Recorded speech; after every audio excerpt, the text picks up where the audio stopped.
अस्सलाम वालेकुम। तो कैसे हैं मेरे यूट्यूब फैमिली मेम्बर। उम्मीद करता हूँ सब खैर खैरियत से होंगे। जो लोग हॉस्पिटल में अपने घरों में बीमार हैं, अल्लाह पाक से दुआ है अल्लाह पाक उन्हें सेहत और तंदुरुस्ती वाली ज़िंदगी अता फरमाए। आमीन सुम्मा आमीन। तो आज की वीडियो हम स्टार्ट करते हैं।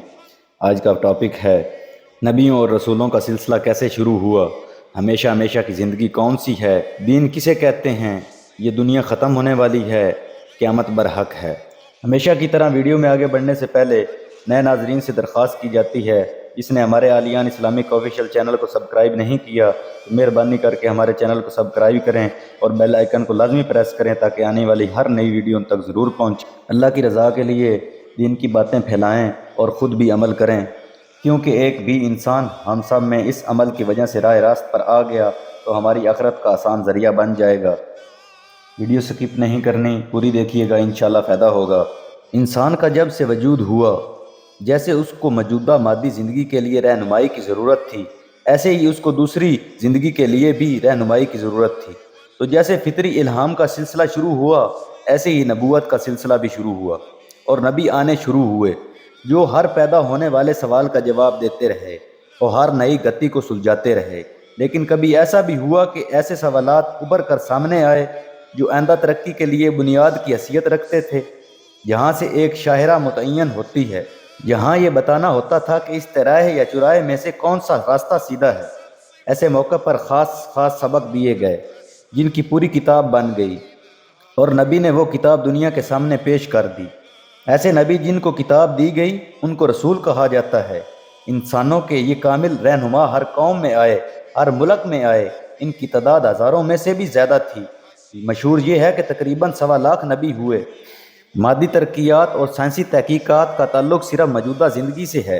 ये पूरी हो या अधूरी, दूसरी ज़िंदगी पर इनका असर नहीं पड़ता, बल्कि बेहतर ये है कि ये अधूरी रहें ताकि इंसान का दिमाग बेकार ना हो, वो तरक्की करता रहे और आगे बढ़ता रहे। यही वजह है कि साइंसी तहकीकात जो हमारे सामने आ चुकी हैं उनको आखिरी नहीं कहा जाता, बल्कि कहा जाता है कि कायनात के किसी एक कोने की भी तहकीकात पूरी नहीं हो सकी, लेकिन जिन मसाइल का तमाम तर ताल्लुक़ दूसरी ज़िंदगी से है, अगर इनकी तालीम अधूरी रहती है और इसकी वजह से अमल नाक़िस, इखलाक और नामुकम्मल और ज़ाब्ता हयात नातमाम रहता है, तो ज़ाहिर है ये इंसानियत और नूह इंसान के लिए बहुत बड़ा नुकसान है, क्योंकि इससे वो ज़िंदगी नाक़िस रहती है जो हकीकी ज़िंदगी है, जो दूसरे आलम में हमेशा हमेशा रहेगी।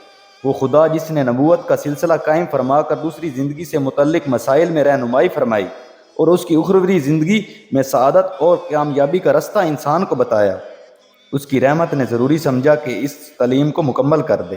लिहाजा जब तक इंसान के ज़हन और फ़िक्र में ये सलाहियत नहीं पैदा हुई कि वो कोर्स के आखिरी और मुकम्मल सबक समझ सके, उस वक्त तक उसकी ज़हनी सलाहियत और फ़िक्री इस्तादाद की वजह से दर्जा बदर्जा तालीम होती रही।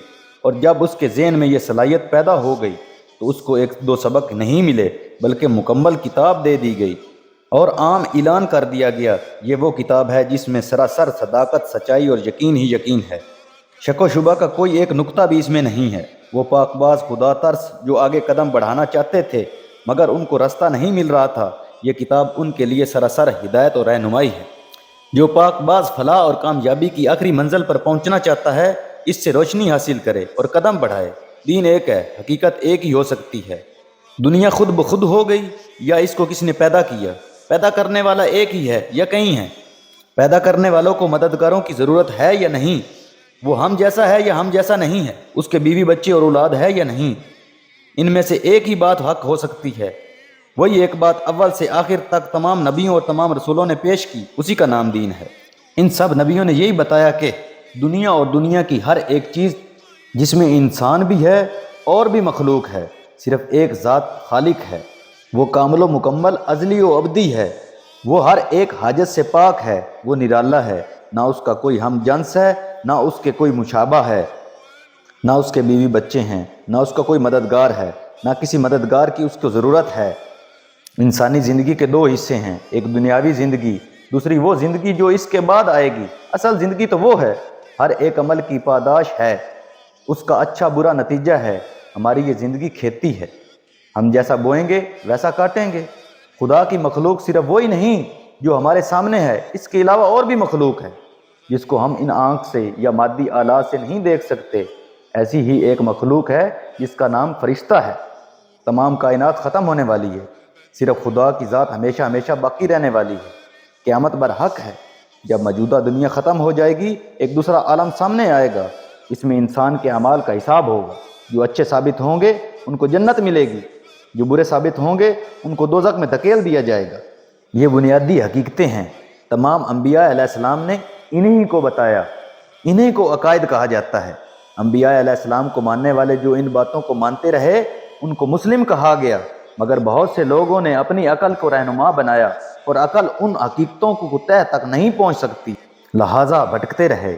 انہوں نے کبھی خدا کی ذات و صفات میں، کبھی دنیا یا انسان کے قدیم یا حادث ہونے میں، کبھی دوسری زندگی کے مسائل میں، کبھی انسان اور خدا کے درمیان تعلق میں عقلیں لڑائیں، طرح طرح کی باتیں نکالیں اور انہی کو مذہب بنا لیا۔ کبھی ایسا ہوا کہ لوگوں نے اپنی ذاتی فائدے یا اپنی سماج کو رہنما بنا لیا اور نبی کے تعلیم کو اس پر ڈال کر مذہب کو شہرت بدل دی، حقیقت کو فراموش کر دیا، رسم و رواج یا اپنے مفاد کو مذہب بنا لیا۔ کبھی خوش اعتقادی میں اپنے نبی یا دینی پیشواؤں کو ان کی حیثیت سے بڑھا دیا اور ان کو خدا کا مددگار یا اس کی اولاد ماننے لگے۔ اللہ کے نبیوں اور رسولوں نے آخر اصلاح کی کوشش کی، کبھی لوگوں نے ان کی بات مانی اور ایسا بھی ہوا کہ نبی عمر بھر کوشش کرتے رہے مگر قوم کے کان پر یوں بھی نہیں رینگی۔ بہرحال لوگ خصوصاً ان کے سماجی رہنما نے غلط رستے اختیار کر کے اپنے مذہبوں کی صورتیں بدل دیں، لیکن ان کا غلط کاریوں سے وہ حقیقت نہیں بدل سکتی جس کی تعلیم انبیاء علیہ السلام دیتے رہے، لہذا دین ایک ہی رہا۔ البتہ قدرتی اور سماجی صلاحیتوں اور انسان کی ذہنی استعداد کی وجہ سے عبادت کے طریقوں اور ان چیزوں میں اختلافات ہوتا رہا جن کو نظام حیات اور زندگی گزارنے کا دستور العمل یا شریعت کہا جاتا ہے۔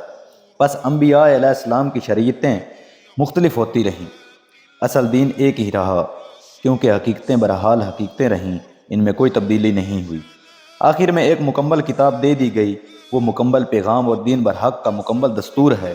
یہ اعلان کر دیا گیا کہ یہ کتاب ہمیشہ ہمیشہ اسی طرح محفوظ رہے گی، کبھی اس میں ایک نقطہ ایک شوشہ کا بھی فرق نہیں آئے گا۔ یہ ہو سکتا ہے کہ لوگ کسی لفظ یا فقرے کا مطلب غلط سمجھائیں، مگر اس کے لفظوں میں کبھی کوئی تبدیلی نہیں ہو سکتی، اور اس بنیاد پر غلط سوچنے والوں کی غلطی کی اصلاح کی جاتی رہے گی، کیونکہ یہ کتاب ہمیشہ محفوظ رہے گی۔ دین حق کا پیغام مکمل لوگوں کے سامنے رہے گا، لہٰذا کسی نبی یا کسی اور کتاب کی ضرورت نہیں رہے گی۔ اب نہ کوئی نبی پیدا ہوگا اور نہ وحی کے ذریعے کوئی اور کتاب نازل ہوگی۔ علماء کا کام ہوگا کہ اس کتاب کو سمجھیں، سمجھائیں اور اپنے اخلاق و کردار سے اپنی نیک نیتی کا ثبوت دیتے رہیں۔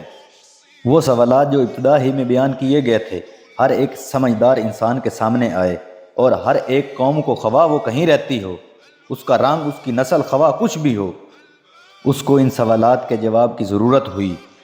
چنانچہ ہر ایک قوم میں نبی بھیجے گئے، یہی نبی انسانوں اور تمام دنیا میں پھیلی ہوئی اقوام کے سچے رہنما تھے، جنہوں نے دین کی باتیں بھی بتائیں اور دنیا کی بھی، روحانی مسائل میں بھی رہنمائی کی اور سماجی معاملات میں بھی۔ انہوں نے سیاسی سبق بھی دیے اور اخلاقی اور مذہبی بھی۔ بس یہی حضرات صحیح رہنما اور سچے ہادی تھے۔